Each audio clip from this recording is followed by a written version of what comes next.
નમસ્કાર વિદ્યાર્થી મિત્રો, એબીસી ક્લાસીસ ગાંધીનગર નામની યુટ્યુબ ચેનલમાં આપ સર્વેનું હાર્દિક સ્વાગત છે.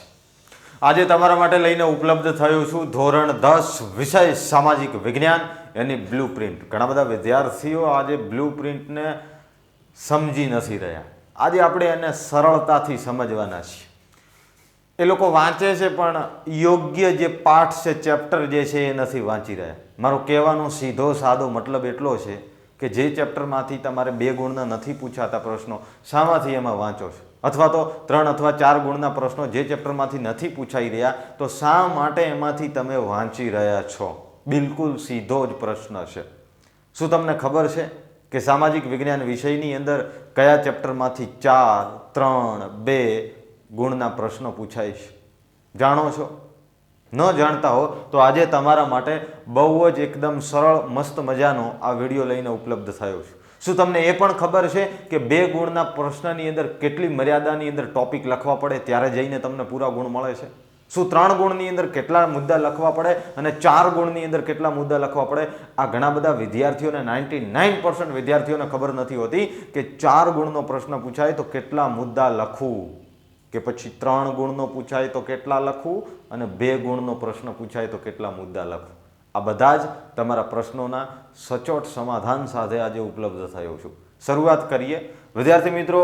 માર્ચ 2023ના આ બોર્ડની અંદર તમારે કુલ 80 ગુણનું પેપર રહેશે અને એની અંદર વિભાગ એ, જેને આપણે કહીએ સેક્શન એ તમારો 16 ગુણનો રહેશે. આ 16 ગુણની અંદર તમારે શું પૂછાશે એની વાત કરીએ તો એ હેતુલક્ષી વિભાગ રહેશે. પ્રશ્ન ક્રમાંક તમારો રહ્યો એ 1 થી લઈ અને 16 સુધીનો રહેશે. દરેક પ્રત્યેકનો 1 ગુણ રહેશે. એની અંદર તમારે જોડકા પૂછાશે. જોડકા જોડો એ તમારે 3 ગુણની અંદર પૂછાશે. ખાસ કરીને મેં જ્યાં સુધી બોર્ડના પેપર વગેરે જોયા છે ને, તો તમે નહીં માનો, ચેપ્ટર નંબર 1, 2 અને 3 એમાંથી જોડકા વધારે પૂછી રહ્યા છે. એનો મતલબ એવો નથી કે બીજા ચેપ્ટરમાંથી નથી લઈ રહ્યા. હું એક અનુભવને આધીન વાત કરી રહ્યો છું કે તમે મોટા પ્લસ પોઈન્ટની અંદર રહેશો.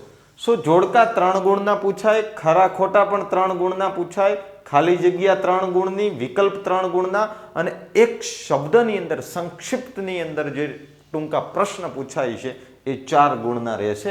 એમ આપણો વિભાગ એ જે છે એ 16 ગુણનો રહેશે.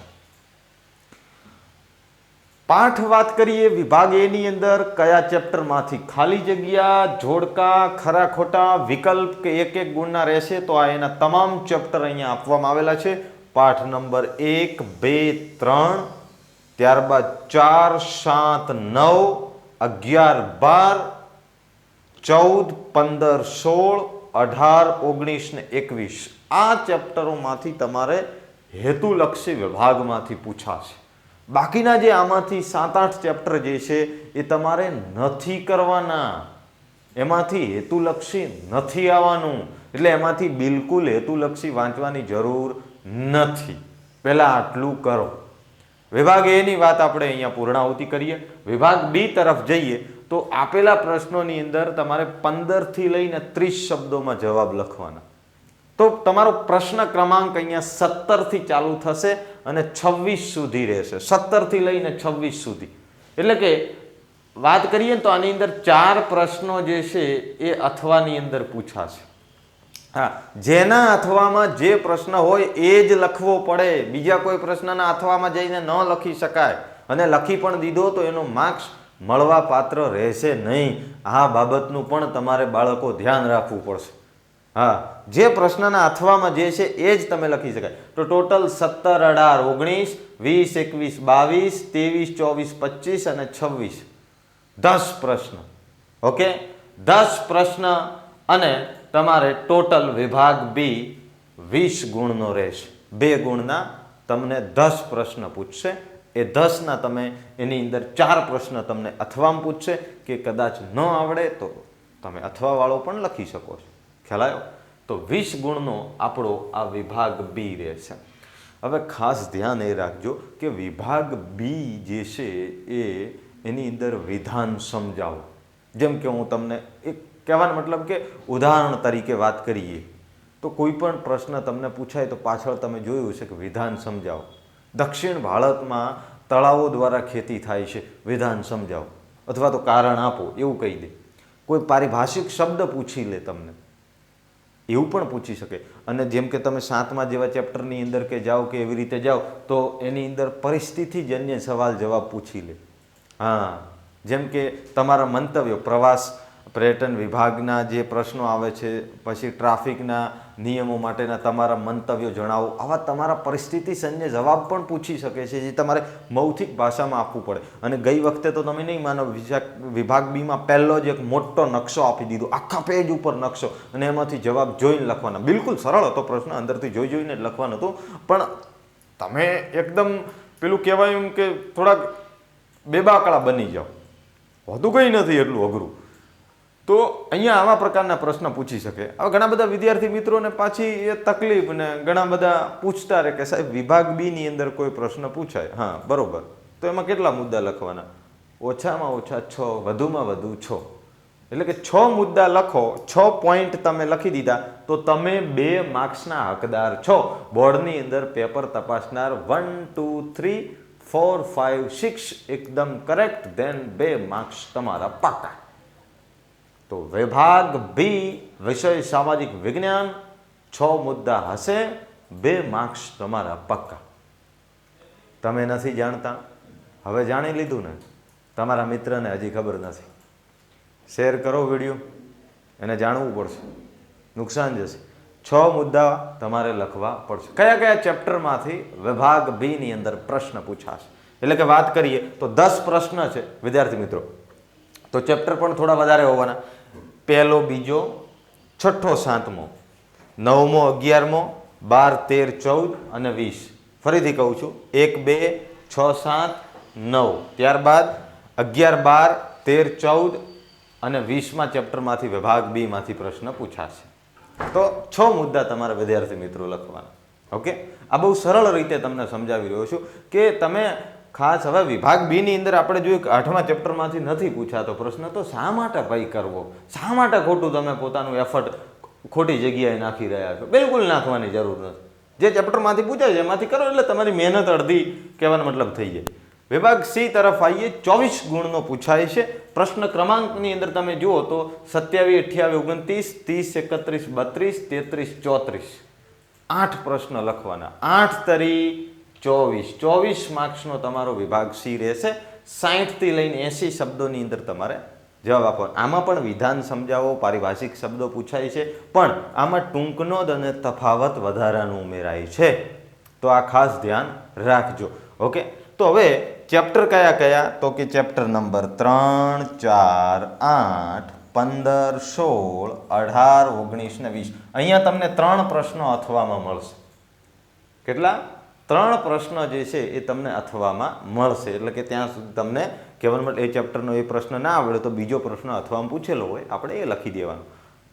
પણ મારી વાત ધ્યાન રાખજો, 8 મુદ્દા તમારે આની અંદર લખવા પડશે, ત્યારે જઈને તમે 3 માર્ક્સના હકદાર રહેશો. 8 મુદ્દા કમસે કમ લખવાના. ખ્યાલ આવ્યો? હા, 8 પોઈન્ટ તમારા આવવા જોઈએ. રેડી? મુદ્દા એટલે મને અહીંયા પોઈન્ટ તમે સમજી લેજો. તો આ ચેપ્ટર જે છે એટલે કે 3 4 8 15 16 18 19 20 આ ચેપ્ટરમાંથી તમારે 3 ગુણના પ્રશ્નોની સરસ મજાની તૈયારી કરવાની. ઓકે, ત્યારબાદ વિભાગ ડી તરફ હું જઈ. બહુ જ મહત્વનો વિભાગ છે, બહુ જ ઓછું ભારણ, ઓછા પ્રશ્નો, એની આપણે વાત કરીએ તો અહીંયા તમારે છે ને પ્રશ્ન ક્રમાંક રહેશે 35 થી 38. 39મા નંબરની અંદર તમારો નકશો રહેશે. નંબર 39 નકશો રહેશે. પહેલાં આપણે વાત કરી લઈએ વિભાગ ડીની.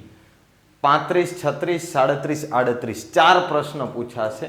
ઓકે, તો 16 માર્ક્સ એ થઈ ગયા અને 4 માર્ક્સ નકશાના, એમ કરી અને 20 માર્ક્સનો વિભાગ ડી તમારે રહેશે. હા, ચેપ્ટરો કયા છે? તો એકદમ 4 જ ચેપ્ટર છે, 5 10 17 21. આ ચેપ્ટરમાંથી કહેવાનો મતલબ કે 4 પ્રશ્નો પૂછાશે અને તમને 16 માર્ક્સ મળી રહેશે. 2 પ્રશ્નો અહીંયા પણ તમને કહેવાનો મતલબ અથવામાં આપવામાં આવશે. એકદમ સરળ છે. હું તો કહું છું કોઈ પણ વિદ્યાર્થીએ વિભાગ ડી પહેલાં કરી લેવો જોઈએ. હા, ખ્યાલ આવ્યો? નકશાની અંદર તમને કહી દઉં તો નકશામાં પાઠ નંબર 9, 10, 13 અને 14 આ 4 પાઠમાંથી તમારે એક ગુણનો નકશો પૂછાશે. હવે અહીંયા જ્યારે 4 માર્ક્સનો પ્રશ્ન છે ત્યારે હું તમને કહું કે અહીંયા ઓછામાં ઓછા તમારે કે વધુમાં વધુ 10 મુદ્દા તો હોવા જોઈએ. તો હવે ઘણા આપણે વાત કરીએ જેમ કે બેરોજગારીના આપણે વાત કરીએ મુદ્દા પ્રશ્ન, બેરોજગારીના પ્રકાર, હે ને? તો એની અંદર તો તમે જુઓ મુદ્દા હોય છે એની અંદર. તો હું કહું છું કે એની અંદર વિભાગ 4ની અંદર વધારે મુદ્દા હશે તો તમને કોઈ પણ 4 કહેશે, નાના મુદ્દા હશે તો 6 કહેશે. તો એની અંદર તમારે ઓછામાં ઓછા 10 પોઈન્ટ થવા જોઈએ. તો એવા મુદ્દા આધારિત વાત હોય તો એ અલગ વસ્તુ છે, બાકી પોઈન્ટ તો 10 તમારે હોવા જોઈએ. આ વાતનું તમારે ખાસ ધ્યાન રાખવાનું છે. ઓકે, તો ઘણા મુદ્દા હોય તો એ 4 કોઈ પણ 4 કૌંસમાં કીધું હોય તો 4 લખો અને કોઈ પણ 6 કીધું હોય તો 6 લખો. સૂચના ન આપે તો કમસે કમ તમારે કહેવાનું અંદર અગર કોઈ મુદ્દા સિવાયનો પ્રશ્ન છે તો 10 પોઈન્ટ તમારા હોવા જોઈએ. આવી રીતે 10 મુદ્દા હોવા જોઈએ. ઓકે, આટલું તમારે ધ્યાન રાખવાનું છે. અને વિભાગ ડી એસએસમાં તમારે 5, 10, 17 અને 21મા નંબરના ચેપ્ટરમાંથી કરવાના.